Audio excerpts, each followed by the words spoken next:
ঢাকাই সিনেমার কিং খান মেগাস্টার শাকিব খানের upcoming cinema Prince once upon এ টাইমিং ঢাকার মধ্যে থাকতে চলেছে এক বিশাল বড় ধামাকা। হ্যাঁ দর্শক, ইতিহাসে এই প্রথমবার মেগাস্টার শাকিব খানের বিপরীতে জুটি বাঁধতে চলেছে পাকিস্তানি জনপ্রিয় অভিনেত্রী প্রজন্ম তরুণদের ক্রাশ হানিয়া আমির। হ্যাঁ দর্শক, আপনি ঠিকই শুনেছেন, বিস্তারিত জানতে সম্পূর্ণ ভিডিওটি দেখতে থাকুন।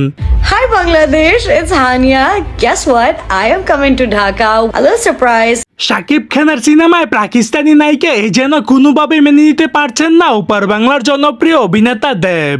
মানে যা যা দেখেছে তারা প্রত্যেকে চমকে গেছে। তুমিও জানো আমি কি বলছি, যে এইটা কিভাবে বাংলা ছবি হতে পারে। সুপারস্টার দেব শাকিব খানকে উদ্দেশ্য করে গণমাধ্যমে একটি সাক্ষাৎকারে জানিয়েছেন শাকিব এইটা কিভাবে সম্ভব, তোর সিনেমায় জনপ্রিয় অভিনেত্রী হানিয়া আমির। হ্যাঁ, আমি তো কোনোভাবেই মেনে নিতে পারছি না। আমি আমার ফিউচার নিয়ে ভাবি না। সো দর্শক, আজকের এই ভিডিওটি এই পর্যন্ত। যদি ভিডিওটি ভালো লেগে থাকে তাহলে ভিডিওতে একটা লাইক, একটা কমেন্ট আর অবশ্যই চ্যানেলটি সাবস্ক্রাইব করতে ভুলবেন না।